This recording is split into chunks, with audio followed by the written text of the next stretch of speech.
So సామర్థ్య ఆధారిత విద్యా ప్రణాళిక నెక్స్ట్ ప్రణాళిక ఏంటంటే మనకి సామర్థ్య ఆధారిత విద్యా ప్రణాళిక. మరి ఈ విద్యా ప్రణాళిక లేదా ఈ ఉపగమంలో పెద్ద సంక్లిష్టమైనటువంటి పనులు ఏం చేస్తాము, చిన్నవిగా అదేవిధంగా సాధారణమైనవిగా విభజించుకొని ఒక సక్రమమైన పద్ధతిలో సాధారణ నుండి సంఖ్యలు తీసుకుని అమర్చబడతాయి. అంటే సామర్థ్య ఆధారిత విద్యా ప్రణాళికలు ఏం చేస్తామంటే దీంట్లో పెద్దగా ఉండేటువంటి అదేవిధంగా సంక్లిష్టమైనటువంటి పనులను మన చిన్నవిగా లేదా సాధారణమైనవిగా విభజించుకొని ఒక సక్రమమైన పద్ధతిలో సాధారణ నుండి సంక్లిష్ట దిశగా ఆ పనులను మనం అమర్చుకుంటాము ఈ సామర్థ్య ఆధారిత విద్యా ప్రణాళికలో. ఓకే, తర్వాత ఏంటి చూడండి, ఇక్కడ ఈ ఉపగమంలో పెద్ద సంక్లిష్టమైన పనులు అంటే పెద్దగా ఉండి సంక్లిష్టమైనటువంటి పనులు ఏం చేస్తాము, చిన్నవిగా అదేవిధంగా సాధారణమైనగా విభజించుకుని ఒక సక్రమమైన పద్ధతిలో సాధారణ నుండి సంక్లిష్ట దిశకు మనం అమర్చుకుంటాము సామర్థ్య ఆధారిత విద్యా ప్రణాళికలో. గమనిక చూడండి, కార్యక్రమయుత అభ్యాసన సామర్థ్యాల ఆధారిత అభ్యాసనలు ఈ భావనపై కలిగి ఉంటాయి, ఈ పై భావనని కలిగి ఉంటాయి. కార్యక్రమయుత అభ్యాసన అయితే 1, 2 సామర్థ్యాల ఆధారిత అభ్యాసం. ఈ రెండిట్లో ఏం చేస్తాము, పెద్దగా ఉండేటువంటి పనుల్ని చిన్నగా విభజించుకొని మనం ఒక సక్రమమైన పద్ధతిలో వాటిని సింపుల్ టు కాంప్లెక్స్ అమర్చుకుంటాము. ఓకేనా. మరి సామర్థ్య ఆధారిత విద్యా ప్రణాళికలో చివరి సామర్థ్యం ఏంటంటే మనకి ప్రవర్తన అంశంగా నిర్వహించబడుతుంది. చాలా జాగ్రత్త వినండి. ఈ సామర్థ్య ఆధారిత విద్యా ప్రణాళికలో మనకి లాస్ట్లో ఒక సామర్థ్యం వస్తుంది, లాస్ట్లో ఒక పని మనం కంప్లీట్ చేస్తాము, అదే మనకి ప్రవర్తన అంశంగా నిర్వహించబడుతుంది. గుర్తుపెట్టుకోండి. అంటే ఫర్ ఎగ్జాంపుల్ ఇక్కడ వ్యవసాయ పనులు ఉన్నాయి, చాలా స్టెప్స్ ఉంటాయి దాంట్లో. ఫస్ట్ నేలను సిద్ధం చేయటము, విత్తనాలు నాటడము, ఎరువులు వేయటము, ఇరిగేషను, తర్వాత ప్రొటెక్షన్ ఆఫ్ ది వీడింగ్, కలుపు తీయటము, పంట కోత. లాస్ట్లో విద్యార్థి ఏం గుర్తుంచుకుంటాడంటే ఈ వ్యవసాయ పనులు విన్న తర్వాత వరి పంట ఎగ్జాంపుల్ తీసుకున్నాం అనుకోండి, విద్యార్థి వరి పంట సాగులోని వివిధ దశలను జ్ఞప్తికి తెచ్చుకుంటాడు. అదే అతని యొక్క చిట్ట చివరి ప్రవర్తన కదా. కాబట్టి దాని ఆధారంగానే మనకి ఈ సామర్థ్య ఆధారిత విద్యా ప్రణాళికలో చివరి సామర్థ్యమే మనకి ప్రవర్తన అంశంగా నిర్వహించబడుతుంది. గుర్తుపెట్టుకోండి. ఓకేనా. ఇది కీ పాయింట్ అనమాట. మీకు ఎలా చెప్తాను చూడండి. Next one. సో భారతదేశంలో పాటు ఇతర దేశాలు కూడా సామర్థ్య ఆధారిత విద్యా ప్రణాళికను రూపొందించాయి. ఒక ఎగ్జాంపుల్ చూద్దాము, వ్యవసాయ పనులు లేదా వరి సాగు. మరి ఈ వ్యవసాయ పనుల్లో చాలా స్టెప్స్ ఉంటాయి కదా. ఫస్ట్ స్టెప్ ఏంటి మనకి, టు సెలెక్ట్ ద సాయిల్ కదా. టు సెలెక్ట్ ద సాయిల్ అంటే మనకు నేలను సిద్ధం చేయాలి. సో మనకి మొదటిగా వచ్చేసి నేలను సిద్ధం చేయటమే కదా. లాస్ట్ ఏంటి మనకి ధాన్యాన్ని భద్రపరచడము. ఇది మొదటిది, ఇది చివరిది. అంటే వ్యవసాయ పనుల్లో చాలా స్టెప్స్ ఉంటాయి. దానిలో ఫస్ట్ వన్ ఏంటంటే మనకి నేలను సిద్ధం చేయటం ఒకటి, రెండోది ధాన్యాన్ని భద్రపరచడము లాస్ట్ కదా. కాబట్టి దీని ద్వారా విద్యార్థి ఏం నేర్చుకుంటాడు, వరి పంట సాగులోని వివిధ దశలను జ్ఞప్తికి తెచ్చుకుంటాడు. అదే విద్యార్థి యొక్క చిట్ట చివరి ప్రవర్తన అని చెప్పొచ్చు అన్నమాట ఎగ్జాంపుల్ తీసుకొని. కాబట్టి వరి పంటలో అనేక స్టెప్స్ ఉన్నాయి. లాస్ట్లో విద్యార్థి ఏం చేస్తాడంటే మరి వరి పంట సాగులోని వివిధ దశలను జ్ఞప్తికి తెచ్చుకుంటాడు. ఇదే విద్యార్థి యొక్క చిట్ట చివరి ప్రవర్తన అవుతుంది. తర్వాత చూడండి, నెక్స్ట్ గమనిక 1 అని చెప్పాను. అంటే ఇక్కడ ఈ విద్యా ప్రణాళికను అమలుపరచడానికి ఉపాధ్యాయులు చూడండి, విద్యా ప్రణాళికను అమలుపరచడానికి ప్రవర్తనవాదంలో టీచర్స్ అనేవాళ్ళు ఒక పరికరాలుగా ఉంటారు. అదేవిధంగా ప్రవర్తనవాద విద్యా ప్రణాళికలో విద్యార్థుల అనుభవాలు వారి జ్ఞానాత్మక పరిస్థితుల పరిగణనలో ఉండదు. ఓకేనా. ఇక్కడ చూడండి ఒకసారి మనకి ప్రవర్తనవాదంలో చూడండి, విద్యా ప్రణాళిక అమలుపరచడానికి ప్రవర్తనవాదంలో ఉపాధ్యాయులు పరికరాలుగా ఉంటారు. అయితే ఈ ప్రవర్తనవాద విద్యా ప్రణాళికలో విద్యార్థులు ఏం చేస్తారు, విద్యార్థుల అనుభవాలు వారి జ్ఞానాత్మక పరిస్థితులు పరిగణనలోకి ఉండదు. విద్యా ప్రణాళికలో ఉపాధ్యాయులు ఒక పరికరాలుగా ఉంటారు విద్యా ప్రణాళిక అమలుపరచడానికి ప్రవర్తనవాదంలో. కానీ అదే ప్రవర్తనవాద విద్యా ప్రణాళికలో విద్యార్థులు వాళ్ళు అనుభవాలు వారి జ్ఞానాత్మక పరిస్థితుల్ని మనం పరిగణన తీసుకోము, వాళ్ళ యొక్క అనుభవాలు మనం పరిగణలో తీసుకోము. ఓకేనా. తర్వాత మనకి అయితే నెక్స్ట్ ఈ సామర్థ్యం ఆధారిత విద్యా ప్రణాళికలో ఉపాధ్యాయుడు ఎలా ఉంటాడంటే కేవలం జ్ఞానాన్ని సంక్రమింపచేసే వ్యక్తిగా అంటే ఉంటాడంతే. ఓన్లీ నాలెడ్జ్ని సంక్రమింపచేసే వ్యక్తిగా ఉంటాడు. మరి సో నెక్స్ట్ మనకి తర్వాత ఈ ప్రవర్తనవాదంలో ఉపాధ్యాయులు ఎలా ఉంటారు చెప్పాను ఇక్కడ. సో ప్రవర్తనవాదంలో ఉపాధ్యాయులు పరికరాలుగా ఉంటారు. అదేవిధంగా ఇదే ప్రవర్తనవాద విద్యా ప్రణాళికలో విద్యార్థులు కేవలం వారి యొక్క అనుభవాల్ని, జ్ఞానాత్మక పరిస్థితుల్ని మనం పరిగణనలో తీసుకోము. ఓకేనా. తర్వాత ఈ ప్రవర్తనవాద విద్యా ప్రణాళికలో ఉపాధ్యాయుడు జ్ఞానాన్ని సంక్రమింపచేసే వ్యక్తిగా ఉంటాడు. ఓకే. విద్యార్థులు ఎలాంటి ప్రశ్నలు వేయకుండా జ్ఞానాన్నంతా వాళ్ళే వేస్తుంటారు. దేంట్లో ఇదంతా జరిగేది కూడా ప్రవర్తనవాద విద్యా ప్రణాళికలో. ఇక్కడ వరకు ఏంటి, సామర్థ్య ఆధారిత విద్యా ప్రణాళిక ఇక్కడ వరకు. తర్వాత ఇది వచ్చేసి మనకి ప్రవర్తనవాద విద్యా ప్రణాళికలో ఎలాగ ఉంటారు ఉపాధ్యాయులు, విద్యార్థులు ఎలా ఉంటారు చెప్పాను. ఇక్కడ గమనిక 5 చూడండి. ఇక్కడ చూడండి, విషయ కేంద్రీకృత విద్యా ప్రణాళిక మరియు ప్రవర్తనవాద విద్యా ప్రణాళిక. విషయ కేంద్రీకృత విద్యా ప్రణాళిక, ప్రవర్తనవాద విద్యా ప్రణాళిక, దీని ద్వారా రూపొందించినటువంటి విద్యా ప్రణాళికలు విద్యార్థి యొక్క సర్వతోముఖాభివృద్ధికి తోడ్పడవు. విషయ కేంద్రీకృత విద్యా ప్రణాళిక, అదేవిధంగా ప్రవర్తనవాద ఉపగమాల ద్వారా మనం అదే విషయ కేంద్రీకృత విద్యా ప్రణాళిక, ప్రవర్తనవాద విద్యా ప్రణాళిక ద్వారా రూపొందించినటువంటి విద్యా ప్రణాళికలు విద్యార్థి యొక్క సర్వతోముఖ అభివృద్ధికి తోడ్పడవు. ఓకేనా. కాబట్టి ఇక్కడ మనకి ఆ విద్యా ప్రణాళిక అభివృద్ధి ఉపగమాలు ఎన్ని ఉంటాయంటే సాధారణంగా మెయిన్ ఇంపార్టెంట్ 3 ఉంటాయి. విషయ కేంద్రీకృత, ప్రవర్తనవాద, అదేవిధంగా నిర్మాణాత్మక. ఓకే. మీరు ఒకసారి జస్ట్ వీడియో వినండి చాలు. తర్వాత మనకి నెక్స్ట్ వచ్చేసి దీంట్లోనే ఇంకా నెక్స్ట్ వచ్చేసి శిశు కేంద్రీకృత విద్యా ప్రణాళిక లేదా ఉపగమం. సో శిశు కేంద్రీకృత విద్యా ప్రణాళిక ఉపగమం. సో దీని యొక్క ముఖ్య ఉద్దేశం ఏంటంటే అభ్యాసకుని అంటే విద్యార్థిని ఉత్తేజపరచి అతని యొక్క అభివృద్ధిని సాధించడం అనేది ముఖ్య ఉద్దేశం. సో శిశు కేంద్రీకృత విద్యా ప్రణాళిక ముఖ్య ఉద్దేశం ఏంటంటే విద్యార్థిని మనం మోటివేట్ చేసి ఉత్తేజపరిచి అతని యొక్క అభివృద్ధిని మనం సాధించడమే ఈ విద్యా ప్రణాళిక యొక్క ప్రధానమైనటువంటి ఉద్దేశం. మరి ఈ ఉపగమంలో ఏముంటుందంటే మనకి ఈ శిశు కేంద్రీకృత విద్యా ప్రణాళికలో శిశువు పెరుగుదల, అదేవిధంగా శిశువు యొక్క వికాసంపైనే ఎక్కువ దృష్టి సారించడం జరుగుతుంది. తర్వాత ఇక్కడ మనకి ఏం చేస్తారంటే విద్యార్థులు ఏం చేస్తారు, ఇక్కడ మనకి విద్యార్థులు జ్ఞానాన్ని తమంతట తామే పరిసరాలతో పరస్పర చర్యల ద్వారా నిర్మాణాత్మకం చేసుకుంటారు. సో నాలెడ్జ్ని తమంతట తామే పరిసరాలతో పరస్పర చర్యల ద్వారా నిర్మాణాత్మకం చేసుకుంటారు ఇక్కడ విద్యార్థులు. కాబట్టి విద్యార్థులు ఈ శిశు కేంద్రీకృత విద్యా ప్రణాళికలో నాలెడ్జ్ని వాళ్ళే నేర్చుకుంటారు, పరిసరాలతో పరస్పర చర్యలు జరిపి ఆ జ్ఞానాన్ని నిర్మాణాత్మకం చేసుకుంటారు ఈ విద్యా ప్రణాళికలో. మరి ఈ ఉపగమంలో ఏంటంటే మనకి ఉపాధ్యాయుడు ఏం చేస్తారంటే విద్యార్థుల అంతర్గత సామర్థ్యాలపై నమ్మకం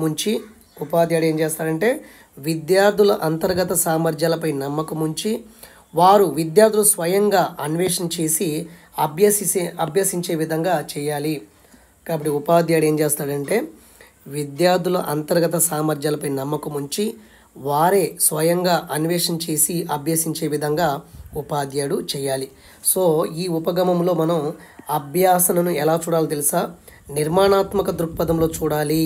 అంటే జ్ఞానాన్ని వాళ్ళే నేర్చుకుంటారు, వాళ్ళే కన్స్ట్రక్షన్ చేసుకుంటారు అనేటువంటి కోణంలో మాత్రమే ఇక్కడ చూడాలి. మరి ఈ ఉపగమంలో ఏంటంటే మనకి విద్యార్థులు అంతర్గతంగా ఎలా తెలుసుకుంటున్నారు అనేటువంటి అంశానికి ప్రాధాన్యత ఇస్తూ, అంటే విద్యార్థులు ఇంటర్నల్గా ఎలా తెలుసుకుంటున్నారు, ఏదైనా ఒక విషయాన్ని అంతర్గతంగా ఎలా తెలుసుకుంటున్నారు అనేటువంటి అంశానికి ఇంపార్టెన్స్ ఇస్తూ ఏదైనా ఉద్దీపనలకు ప్రతిచర్యలు ఎలా జరుగుతున్నాయో దాన్ని తెలియచేస్తాయి. మరి ఈ ఉపగమంలో కేవలం ఏంటి, విద్యార్థులు ఏం చేస్తారని చూడండి. సో ఈ విద్యా విధానంలో విద్యార్థులు అంతర్గతంగా ఎలా తెలుసుకుంటున్నారు అనేటువంటి అంశానికి ఎక్కువ ఇంపార్టెన్స్ ఇస్తూ మరి మనం ఇచ్చేటువంటి ఉద్దీపనలకి వాళ్ళు ఎలా ప్రతిచర్యలు జరుగుతున్నావో మనకి తెలుస్తుందన్నమాట. ప్రతిచర్యలు ఉద్దీపనలకి రెస్పాండ్ ఎలా అవుతున్నారో మనకి తెలుస్తుంది. మరి ఇంకా ఈ ఉపగమంలో ఈ విద్యా ప్రణాళికలో ఏంటంటే మనకి విద్యార్థి యొక్క సంజ్ఞానాత్మక నిర్మాణాలు,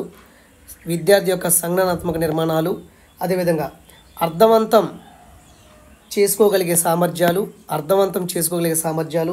సృజనాత్మకత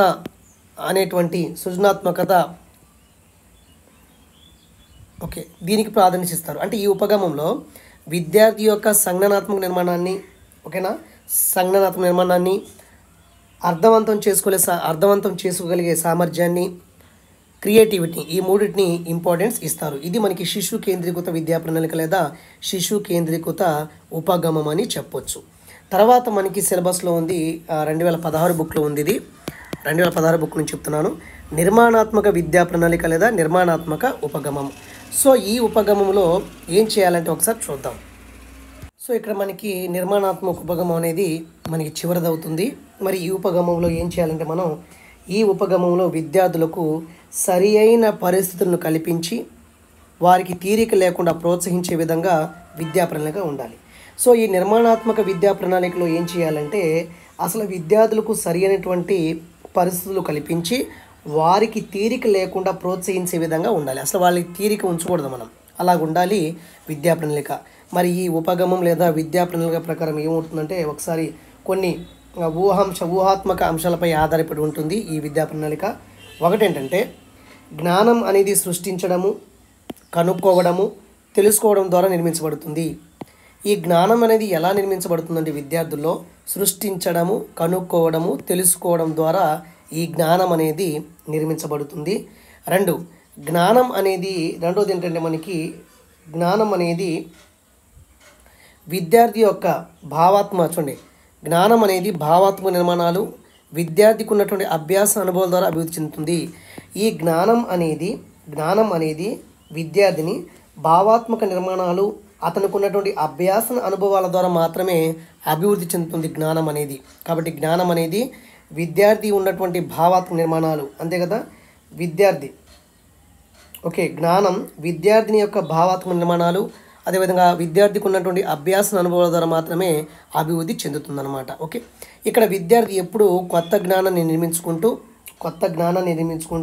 విద్యార్థి ఏం చేస్తాడు, ఎప్పుడు కొత్త జ్ఞానాన్ని నిర్మించుకుంటూ కొత్త భావనాత్మక నిర్మాణాన్ని ఏర్పరచుకుంటాడు. ఓకేనా, ఎప్పుడు కూడా విద్యార్థి ఇక్కడ కొత్త జ్ఞానాన్ని నిర్మించుకుంటాడు. ఆ జ్ఞానం నిర్మించుకుంటూ కొన్ని భావనాత్మక నిర్మాణాలని ఏర్పాటు చేసుకుంటాడు మన విద్యార్థి. అయితే ఇక్కడ మనకి కాన్సెప్ట్లన్నీ కూడా మూర్తం నుండి అమూర్తం వైపు పురోగతి చెందుతాయి. భావనలన్నీ మూర్తం నుండి అమూర్తం వైపు పురోగతి మాత్రమే చెందుతాయి. మరి ఈ ఉపగమంలో ఉపాధ్యాయుని విధి కేవలం ఏంటి, అభ్యాసన వాతావరణం కల్పించడము, ఈ అభ్యాసనకు దోహదపడటమే టీచర్ యొక్క ప్రధానమైనటువంటి రోల్ అనమాట దీంట్లో, ఈ నిర్మాణాత్మక ఉపగమంలో. కాబట్టి ఇప్పటివరకు మనం ఏం చూసాము, నిర్మాణాత్మక ఉపగమం చూసాము, ప్రవర్తనవాదము, విషయ కేంద్రీకృత చూసాము. కాబట్టి ఎగ్జామ్ పాయింట్ ఆఫ్ వ్యూ వీటి యొక్క కాన్సెప్ట్లు అడగవచ్చు. మీకు అర్థమైంది అనుకుంటాను, ఒకసారి చూసుకుని అయితే వెళ్ళండి. మరి సైన్స్పై ఇక్కడ చూడండి, సైన్స్పై నేషనల్ కరిక్యులం ఫ్రేమ్వర్క్ 2005 వారి సిఫార్సులు ఏంటి విజ్ఞాన శాస్త్రంపై అయితే ఒకసారి చూద్దాము. దీన్ని మనం రికమెండేషన్ ఆఫ్ NCF 2005 అనొచ్చు. విజ్ఞాన శాస్త్రంపై జాతీయ విద్యా ప్రణాళిక చట్టం NCF యొక్క సిఫార్సులు ఏంటి? ఓకేనా, దాంట్లో మొదటిగా చూడండి ఒకసారి, జాతీయ విద్యా ప్రణాళిక చట్టం 1975 అంటే NCF అనేది మనకి 1975. దీని ప్రకారము ఎలా ఉండాలంటే ఒకసారి చూడండి. దీని ప్రకారం ఏంటంటే చాలా జాగ్రత్తగా వినండి. ఇక్కడ మనకి ఇంకోటి NCF వచ్చేసి మనకి 1988 గురించి మాట్లాడాలి. అయితే ఇక్కడ చూడండి, జాతీయ విద్యా ప్రణాళిక చట్టం 1975 NCF ప్రకారం అంటే సైన్స్పై ఇక్కడ ఉన్నటువంటి NCFలు ఏ విధంగా రికమెండేషన్ చేశాయి అన్నటువంటి కోణాల్లో సాగుతుంది. సో పాఠశాల విద్య అనేది 10+2లో ఉండాలని చెప్పింది. ఓకేనా, అదేవిధంగా 10 years పాటు మనకి సాధారణ విద్య ఉండాలని సూచించింది. సామాన్యం శాస్త్రం అనేటువంటి విషయము 10th క్లాస్ వరకు ఉండాలని, తప్పనిసరిగా ఉండాలని సిఫార్సు చేసింది. సో సామాన్య శాస్త్రం అనేటువంటి ఈ కంటెంట్ అనేది 10th క్లాస్ వరకు ఖచ్చితంగా ఉండాలని సిఫార్సు చేసింది. తర్వాత 10వ తరగతి వరకు విజ్ఞాన శాస్త్రం అనేది ఎలా ఉండాలంటే కృత్యాధారాలతో ఉండాలి, యాక్టివిటీ బేస్డ్గా ఉండాలని చెప్పేసి మరి జాతీయ విద్యా ప్రణాళిక చట్టము 1975 అనేది మనకి సిఫార్సు చేయటం జరిగింది.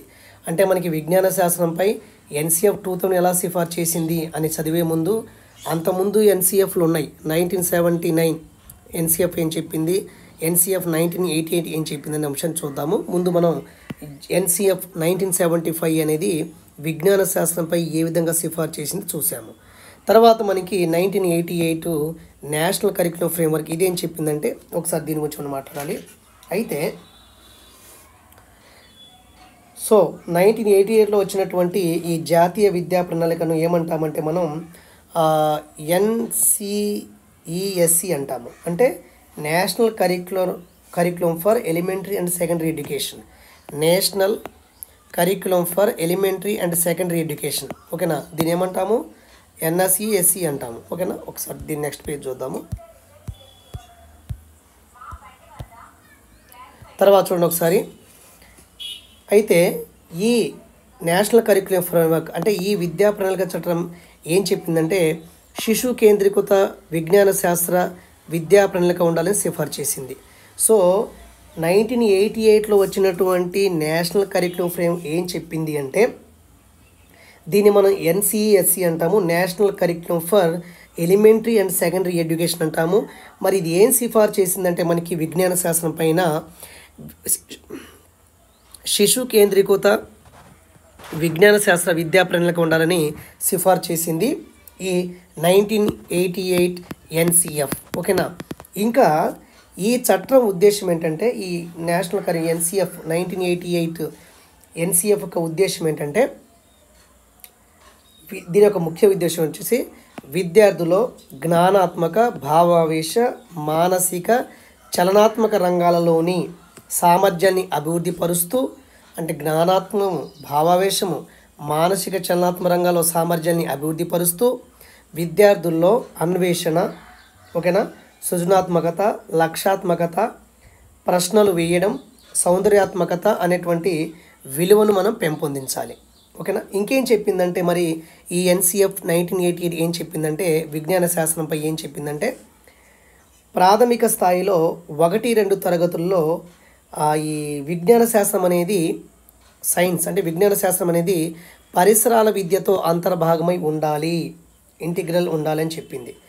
3-4 తరగతుల్లో ఈ విజ్ఞాన శాస్త్రం అనేది ఏం చెప్పింది పరిసరాల విద్యలోని ఒక భాగంగా ఉండి, పరిసరాల విద్య ఉంది కదా అంతకుముందు ఉండేది, పరిసరాల విద్యలో ఒక భాగంగా ఉండి పరిసరాల విద్యలో మొదటి విజ్ఞాన శాస్త్రంగా, రెండోది సాంఘిక శాస్త్రంగా ఉండాలని చెప్పింది. కాబట్టి కొన్ని రోజులు అలాగే ఉన్నాయి మనకి. ఓకేనా, 1988 2000 లోపు అప్పుడు అలాగే ఉండేది. ఇంకా ఏం చెప్పింది ఇది, ఇంకా ప్రాథమిక ఉన్నత దశలో ఏం చెప్పిందంటే మనకి 6th 7th క్లాస్లో ఏం చెప్పలేదు. మాధ్యమిక స్థాయిలో ఏం చెప్పిందని ఒకసారి చూడండి.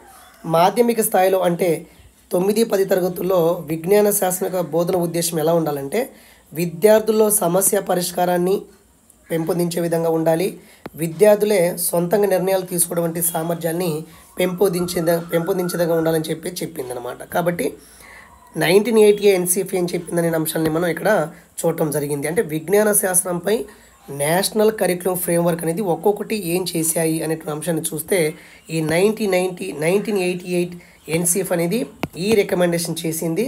అదేవిధంగా మనకి 1975 ఏం చెప్పింది పాఠశాల విద్యలో 10+2 పద్ధతిలో ఉండాలని, 10 years పాటు మనకి సాధారణ విద్య ఉండాలని, అదేవిధంగా మనకి సామాన్య శాస్త్రం అనేది ఖచ్చితంగా 10th క్లాస్ వరకు ఉండాలని చెప్పి సిఫార్సు చేయటం జరిగింది. తర్వాత మనకి ఇంకోటి వచ్చింది NCF జాతీయ విద్యా ప్రణాళిక చట్టం 2000. మరి దీన్ని NCFSE అంటాము, అంటే national curriculum framework for school education అని చెప్తాము. ఇది కూడా NCF, దీని వచ్చేసి ఇది వచ్చేసి NCF 2000. దీన్ని మనం national curriculum framework for school education, national curriculum framework for school education అని చెప్పడం జరుగుతుంది. సో ఇదేం చెప్పిందంటే యాక్చువల్గా ఇదేం చెప్పిందంటే దీని ప్రకారం ఈ యొక్క NCF ప్రకారము 6 to 10th వరకు విజ్ఞాన శాస్త్రము, సాంకేతిక శాస్త్ర బోధన ఒకే జ్ఞానాంశంగా బోధించాలని సూచించిందనమాట. అంటే ఇదేం చెప్పిందంటే మనకి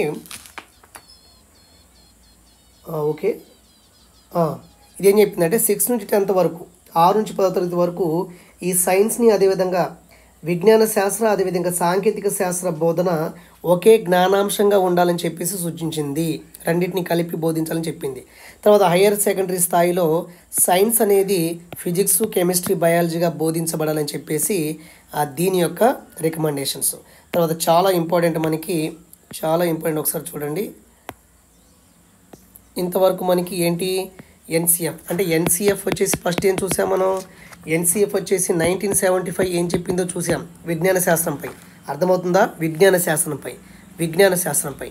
తర్వాత మనకి వచ్చింది 1988 NCF ఏం చెప్పింది, తర్వాత 2000 NCF ఏం చెప్పిందని చూసాము. ఇప్పుడు 2005 విజ్ఞాన శాస్త్రంపై ఎన్సీఎఫ్ 2005 సిఫార్సులు ఏంటో ఇప్పుడు చూద్దాము. ఇవన్నీ చెప్పాలంటే ముందు ఇదేం చెప్పింది తెలుసుకోవాలి ముందు. ఓకే, ఇప్పుడు మనకి చాలా ఇంపార్టెంట్ ఎన్సీఎఫ్ 2005 ఏం చెప్పింది అనేటువంటి అంశాన్ని చూద్దాం ఒకసారి. ఇదేం చెప్పింది సింపుల్గా చెప్తుంది అనమాట. సో ఎన్సీఎఫ్ 2005 ఏం చెప్తుందంటే ఇది విద్యా ప్రణాళిక భారం, కంఠస్థం చేసే పద్ధతులు, కఠినమైన పరీక్షా విధానాల గురించి సంబోధించిందనమాట, అడ్రస్ చేసింది. అంటే విద్యా ప్రణాళిక భారం ఎలా ఉంటుంది, మరి దాన్ని తగ్గించాలా, విద్యా ప్రణాళిక ఎలా ఉండాలి, కరికులం ఎలా ఉండాలి, ఫ్లెక్సిబుల్గా ఉండాలని చెప్పింది. కంఠస్థం చేసే పద్ధతులపైన దృష్టి పెట్టింది. కఠినమైనటువంటి పరీక్షా విధానాల గురించి సంబోధించింది లేదా అడ్రస్ చేసిందనమాట ఇది. లేదా వీటిని మనం ఐడెంటిఫై చేసింది అనుకోండి. ఫర్ ఎగ్జాంపుల్ ఎన్సీఎఫ్ 2005 అనేది ఏం చెప్పింది, విద్యా ప్రణాళిక భారం ఎలా ఉంది, మరి కంఠస్థం చేసే పద్ధతులు ఏంటి, కఠినమైన పరీక్ష విధానాలు వంటి వాటిని కూడా ఇది అడ్రస్ చేయడం జరిగింది.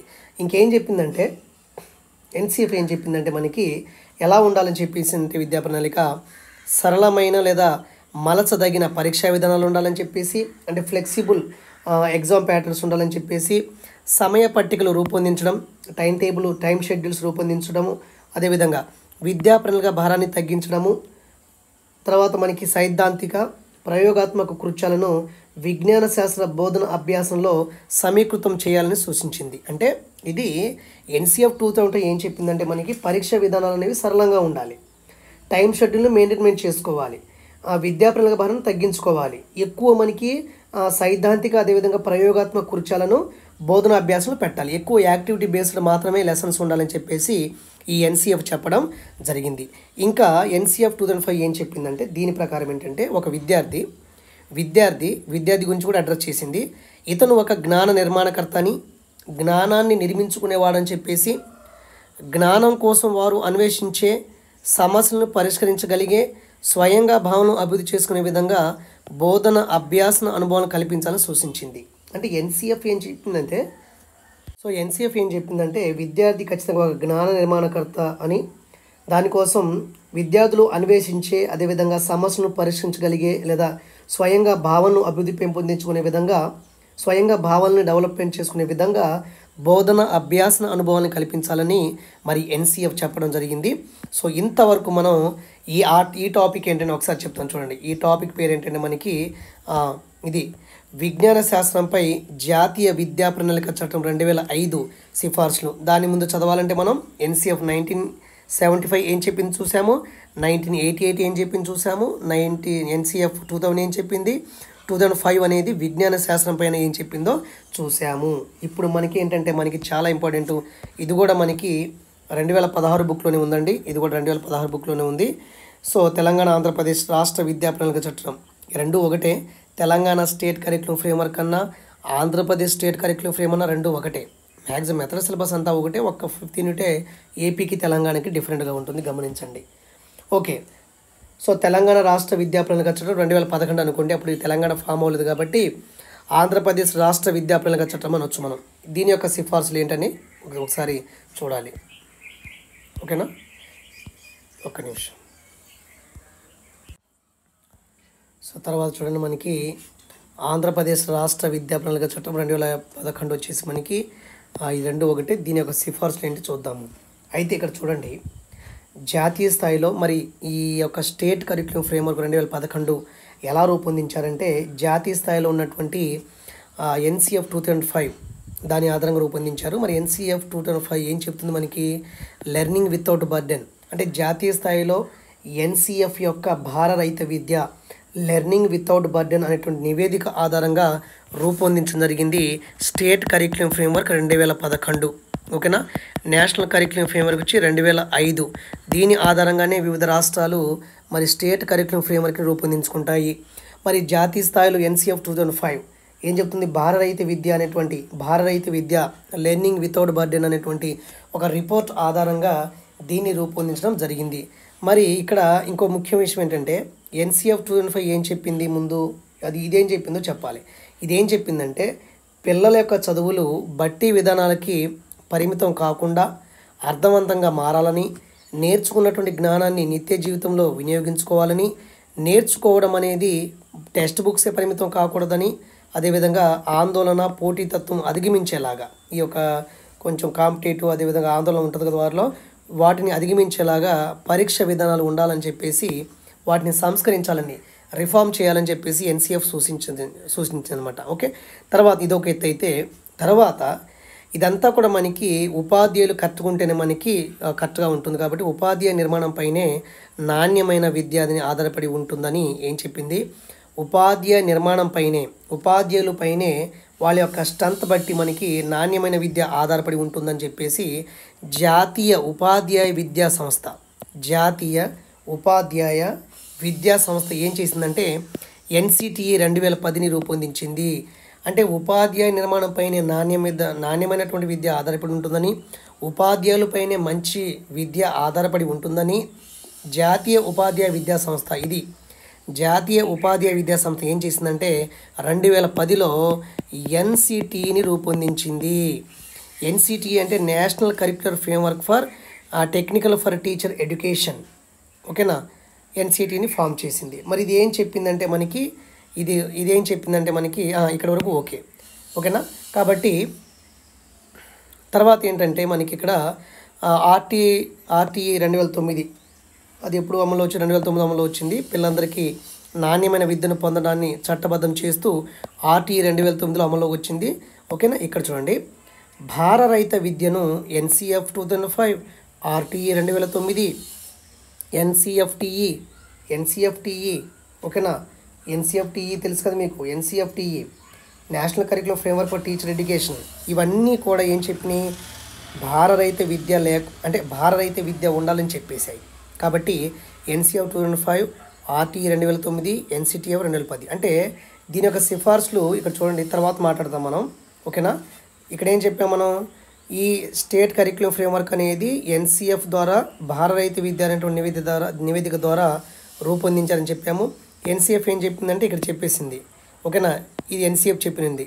తర్వాత మనకి జాతీయ ఉపాధ్యాయ విద్యా సంస్థ అనేది ఎన్సిటిఏని రూపొందించింది. ఓకేనా, అదొకటి. తర్వాత మనకి భారరహిత విద్యను చాలా వరకు సపోర్ట్ చేసే కొన్ని ఎన్సిఎఫ్ 2005 ఒకటి, ఆర్టీఈ 2009, ఎన్సిఎఫ్టిఈ 2010 ఇవన్నీ కూడా భారరహిత విద్యను మనం ఉండాలని చెప్పేసి అభిప్రాయపడ్డాయి. సో వీటి ఎన్సిఎఫ్, ఆర్టీఈ, ఎన్సిఎఫ్టిఈ వీటి యొక్క ప్రపోజల్స్ అదేవిధంగా గైడ్లైన్స్ అబ్జర్వ్ చేసినప్పుడు మన రాష్ట్రాలలో పాఠశాల విద్యలో సంస్కరణలు చేపట్టాలి అని చెప్పిందనమాట. పాఠశాల విద్యలో ఖచ్చితంగా సంస్కరణలు చేపట్టడం అనేది చాలా అవసరం అని చెప్పేసి ఇవన్నీ కూడా చెప్పడం జరిగింది. మరి న్యూ బుక్లో ఇలాగే ఉంటుందండి మెథడాలజీ. ఓకేనా, సో దానికోసం ఏం చెప్పింది చూడండి, మన రాష్ట్రంలో పాఠశాల విద్యలో ఎడ్యుకేషన్లో స్కూల్ ఆఫ్ ఎడ్యుకేషన్లో ఖచ్చితంగా సంస్కరణలు చేపట్టాలని చెప్పేసి భావించింది. ఇందుకోసం మన రాష్ట్రం ఏం చేసింది, రాష్ట్ర విద్యా ప్రణాళిక 2011ని ఏర్పాటు చేయడం జరిగిందనమాట. మరి ఈ స్టేట్ కరిక్యులర్ ఫ్రేమ్వర్క్ 2011 ఏం చెప్తుంది, వివిధ సబ్జెక్టులు సహపాఠ్య అంశాలకు చెందిన ఆధార పత్రాలను, సిలబస్ను, విద్యా ప్రమాణాలను రూపొందించింది. సో ఇదేం చేసిందంటే మనకి రాష్ట్ర విద్యా ప్రణాళిక 2011 ఏర్పడింది కదా మనకి. ఫైనల్గా మనకి స్టేట్ కరిక్యులర్ ఫ్రేమ్వర్క్ 2011 ఫామ్ అయింది కదా. మరి ఇదేం చెప్పిందంటే వివిధ సబ్జెక్ట్స్ సహపాఠ్య అంశాలకు చెందిన ఆధార పత్రాలను, సిలబస్ను, విద్యా ప్రమాణాలను రూపొందించింది. ఇది ఎస్సీఎఫ్డబ్ల్యూ 2011 ఏం చేసిందంటే వివిధ సబ్జెక్టులు సహపాఠ్య అంశాలకు చెందినటువంటి ఆధార పత్రాలను, సిలబస్ను, విద్యా ప్రమాణాలని రూపొందించడం జరిగింది. కాబట్టి ఇక్కడ చూడండి స్టేట్ కరిక్యులర్ ఫ్రేమ్వర్క్ 2011 ప్రతిపాదించినటువంటి మన రాష్ట్రం యొక్క దృక్పథాన్ని ఒకసారి అంచనా వేద్దాము. మన రాష్ట్రం యొక్క దృక్పథం అంటే ఇక్కడ చూడండి ఇదేం చెప్పిందంటే విద్య యొక్క ప్రాథమిక ఉద్దేశం ఏంటి, పిల్లలందరినీ బాధ్యతాయుతమైన హేతుబద్ధమైన పౌరులుగా తయారు చేయటం. ఇంకేం చెప్పింది, విద్యా ప్రణాళిక రూపకల్పనలో విద్యార్థుల అవసరాలు, కోరికలు కేంద్ర బిందువులుగా ఉండాలని చెప్పింది. విద్యా ప్రణాళిక రూపొందించేటప్పుడు విద్యార్థుల యొక్క అవసరాలని, కోరికని సెంట్రల్ పాయింట్లో ఉంచండి, ఎక్కువ ఇంపార్టెన్స్ ఇవ్వండి అని చెప్పింది. తర్వాత విద్యా ప్రణాళికను జ్ఞానాత్మక క్రమంలో పిల్లల మానసిక స్థాయి ఆధారంగా రూపొందించడం. అంటే విద్యా ప్రణాళికలు ఏం చేయాలంటే విద్యార్థుల యొక్క మానసిక స్థాయి ఆధారంగా రూపొందించాలని చెప్పింది. ఇంకా విద్యా ప్రణాళిక అనేది గతిశీలమైనదిగా ఉండాలి, ఎప్పటికప్పుడు మారుతూ ఉండాలి విద్యా ప్రణాళిక అని చెప్పింది. ఇది టెక్స్ట్ బుక్స్ పరిమితం కాకూడదని చెప్పింది. సో విద్యా ప్రణాళిక అనేది పరిసరాలు, భావ్య ప్రపంచంతో అనుసంధానమై ఉండాలని చెప్పేసి మరి ఆ స్టేట్ కరిక్యులం ఫ్రేమ్వర్క్ 2011 అనేది చెప్పడం జరిగిందనమాట. తర్వాత మనకి టెక్స్ట్ బుక్స్ విషయంలో మరి ఆ రాష్ట్ర విద్యా ప్రణాళిక చట్టం ఏం చెప్పిందో ఒకసారి చూడడానికి ప్రయత్నం చేద్దాం. పాఠ్య పుస్తకాల విషయంలో ఆంధ్రప్రదేశ్ రాష్ట్ర విద్యా ప్రణాళిక అంటే మనకి టెక్స్ట్ బుక్ విషయంలో స్టేట్ కరిక్యులం ఫ్రేమ్వర్క్ అనేది ఎటువంటి సిఫార్సు చేసిందంటే చూడండి, పాఠ్య పుస్తకం రూపొందించడానికి సబ్జెక్టు వారీగా ఆధార పత్రాలు ఉండాలని చెప్పింది. అదేవిధంగా ఈ టెక్స్ట్ బుక్స్ అంటే పిల్లల్ని ఆలోచింపచేసేలా ఉండాలి. అదేవిధంగా విద్యార్థులకు ఉన్నటువంటి సహజమైన శక్తి సామర్థ్యాన్ని వినియోగించి నేర్చుకునే విధంగా మనకి టెక్స్ట్ బుక్ ఉండాలని, అదేవిధంగా టెక్స్ట్ బుక్స్ అనేవి విద్యార్థులే సమాచారాన్ని సేకరించుకొని ఆ సమాచారాన్ని విశ్లేషించడానికి అవకాశం కల్పింది, వాళ్ళే విశ్లేషించుకోవాలి. అదేవిధంగా టెక్స్ట్ బుక్లో భాష అనేది లాంగ్వేజ్ సింపుల్గా ఉండాలి, బహుభాషా తత్వాన్ని మనం పరిగణలోకి తీసుకోవాలి. అదేవిధంగా పాఠ్యపుస్తకం రూపొందించేటప్పుడు దాంట్లో ఉన్నటువంటి లెసన్స్ అనేవి లింగ వివక్షతకు తావివ్వకూడదు. అదేవిధంగా ఇంకా మనకి లెసన్స్ ఎలా ఉండాలి, స్థానిక కళలు, సంస్కృతి, ఉత్పాదక కార్యకలాపాలు, స్థానిక అంశాల ఆధారంగా మనకి ఈ లెసన్స్ అనేవి ఉండాలని చెప్పింది, ఇది సిఫార్సు చేసింది. తర్వాత మనకి ఈ లెసన్స్లో ఉన్నటువంటి అభ్యాసాలు ఎలా ఉండాలంటే ఆయా సబ్జెక్టులు నిర్ధారించినటువంటి విద్యా ప్రమాణాలు సాధించే విధంగా ఉండాలి. లెసన్స్లో ఉన్నటువంటి కొన్ని క్వశ్చన్ అండ్ ఆన్సర్స్ కావచ్చు లేదా అభ్యాసాలు కావచ్చు, ఇవన్నీ ఎలా ఉండాలంటే ఆ సబ్జెక్ట్లో ఏ విద్యా ప్రమాణాలు సాధిస్తామో ఆ విద్యా ప్రమాణాలు సాధించే విధంగా ఉండాలని చెప్పిందనమాట. తర్వాత మనకి పాఠ్యపుస్తకాల్లో మనకి చూడండి, పాఠ్యపుస్తకాల్లో మనకి అభ్యాసాలు కావచ్చు, అభ్యాసాలు, కృత్యాలు, అన్వేషణలు, బహువిధాలైన సమాధానం ఇచ్చే ప్రశ్నలే ఉండాలి. సో మనకి టెక్స్ట్ బుక్లో ఇంకేం ఉండాలని చెప్తుంది, టెక్స్ట్ బుక్లో ఏం చెప్పిందంటే మనకి ఇంకా అభ్యాసాలు, కృత్యాలు, అన్వేషణలు, బహువిధాలైన సమాధానాలు ఇచ్చే ప్రశ్నలే ఉండాలి అని చెప్పడం జరిగిందనమాట.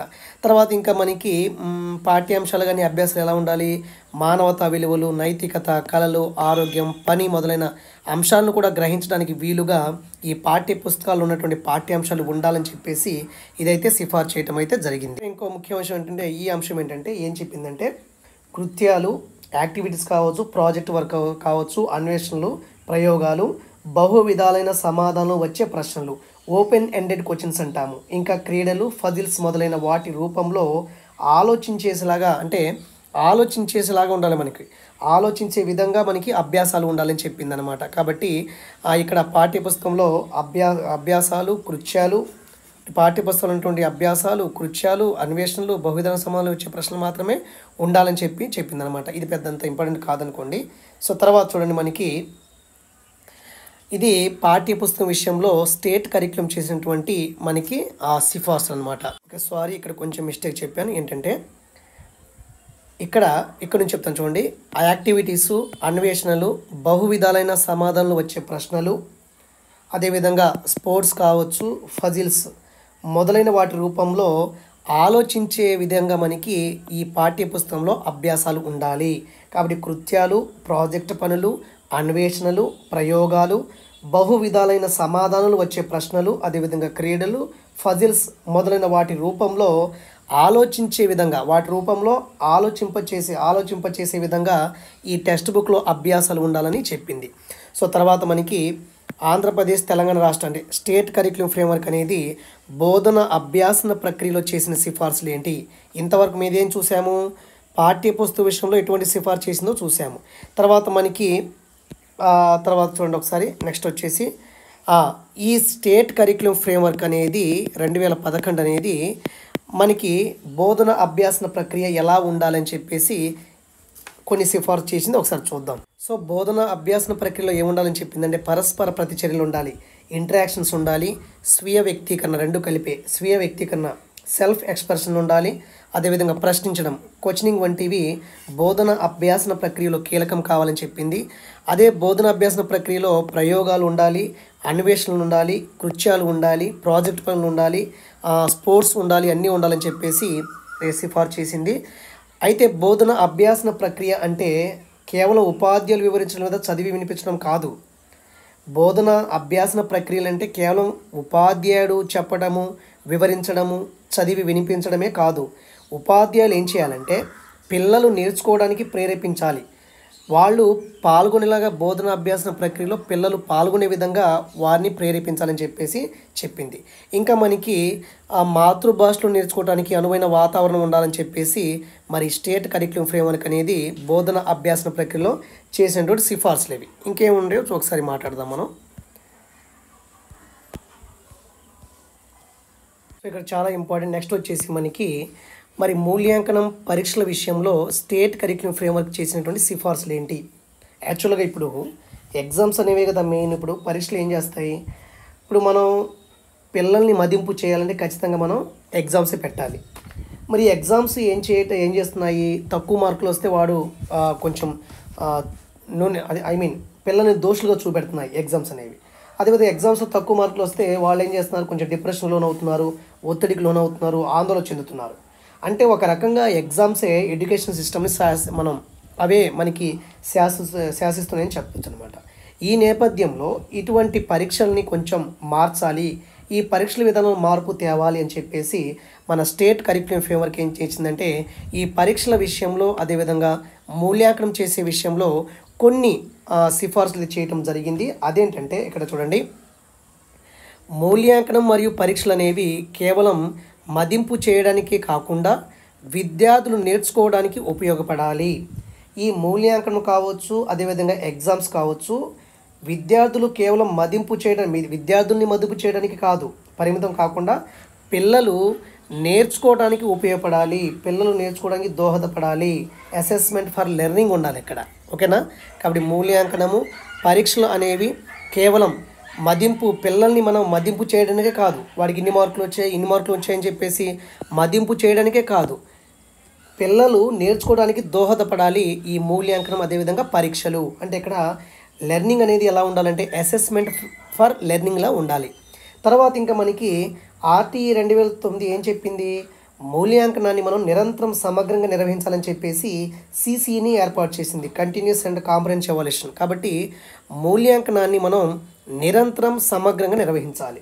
RTE 2009 సూచించిన విధంగా మూల్యాంకనాన్ని మనం ఏం చేయాలంటే నిరంతరంగా సమగ్రంగా నిర్వహించాలి. ఓకేనా? అది.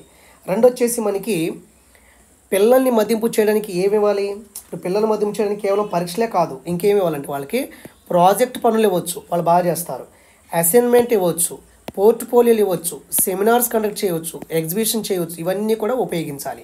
అంటే విద్యార్థులు మదింపు చేయడానికి ఒక ఎగ్జామ్సే కాదు, ఇవన్నీ కూడా ఉపయోగపడతాయి. ప్రాజెక్ట్ పనులు, అసైన్మెంట్లు, పోర్ట్ఫోలియోలు, సెమినార్సు, ఎగ్జిబిషన్స్ ఇవన్నీ కూడా. ఓకేనా? తర్వాత ఇది మూల్యాంకనంలో అంటే మూల్యాంకనం విధంగా దాని పరంగా మన స్టేట్ కరిక్యులం ఫ్రేమ్వర్క్ ఇచ్చినటువంటి సిఫార్సులు. మరి ఎగ్జామ్ పర్పస్లో ఏం చెప్పింది చూడండి ఒకసారి. ఎగ్జామ్ పర్పస్లో ఖచ్చితంగా ప్రశ్నల స్వభావాన్ని మార్చాలి అని చెప్పింది. పరీక్షల్లో ప్రశ్నల స్వభావాన్ని మార్చాలి అని చెప్పింది. అదేవిధంగా ఈ ఎగ్జామ్స్లో ఎప్పుడు కూడా మనకి బట్టి అంటే బై హ్యాడ్ని ప్రేరేపించే కొన్ని క్వశ్చన్స్, అదేవిధంగా టెక్స్ట్ బుక్స్కే పరిమితమైనటువంటి కొన్ని క్వశ్చన్స్ స్థానంలో ఏం చేయాలంటే పిల్లలు సొంతంగా ఆలోచించి రాసే విధంగా ప్రశ్నలు ఉండాలి. ఓకేనా? బట్టిని ప్రేరేపించే ప్రశ్నలు కావచ్చు, పాఠ్యపుస్తక సమాచారానికి అంటే టెక్స్ట్ బుక్ సమాచారానికి పరిమితమయ్యే ప్రశ్నల స్థానంలో అంటే టెక్స్ట్ బుక్ బేస్డ్ ఉన్నటువంటి క్వశ్చన్ స్థానంలో పిల్లలు సొంతంగా ఆలోచించి రాయడానికి అటువంటి క్వశ్చన్స్ అనేవి ఉండాలని చెప్పింది పరీక్షల్లో. ఇంకేం చెప్పిందంటే మరి ప్రశ్నలు అనేవి ఎలా ఉండాలంటే ప్రశ్నలు అనేవి పిల్లలు సొంతంగా ఆలోచించి రాయడానికి ఉండాలి. అంటే ఎగ్జామ్స్లో క్వశ్చన్స్ ఎలా ఉండాలంటే వాళ్ళే సొంతంగా ఆలోచించి రాసే విధంగా ఉండాలి. అదేవిధంగా తమ అనుభవాల్ని వ్యక్తపరచాలి.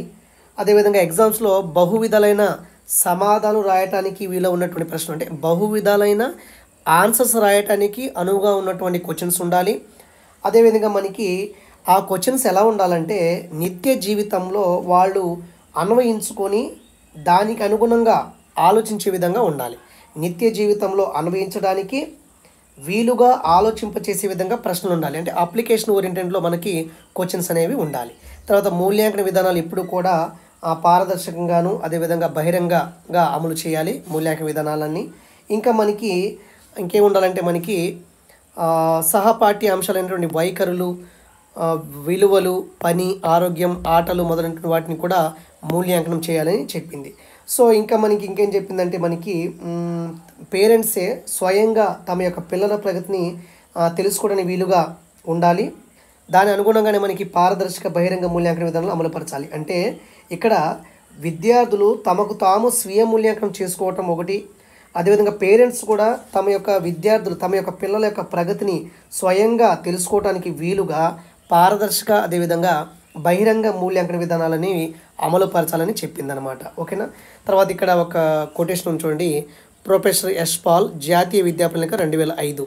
సో ఇక్కడ ఇతను ఏం చెప్తారంటే మామూలుగా ఇతని రాసినటువంటి విధానం ఏంటంటే ఒక పోస్ట్లో, విద్య అనేది పోస్ట్ ద్వారానో ఉపాధ్యాయుని ద్వారానో చేరవేసే వస్తువు కాదు. నిజమైన విద్య పిల్లవాడి భౌతిక సాంస్కృతిక క్షేత్రంలో సృష్టించబడుతుంది.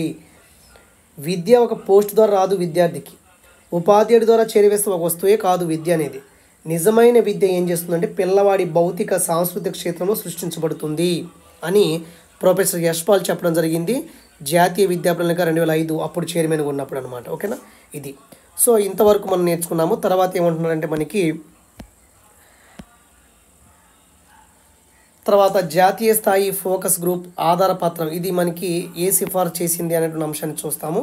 ఓకే, ఇది చాలా లెంతీ ప్రాసెస్ అని మరి తప్పదు. ఓకేనా.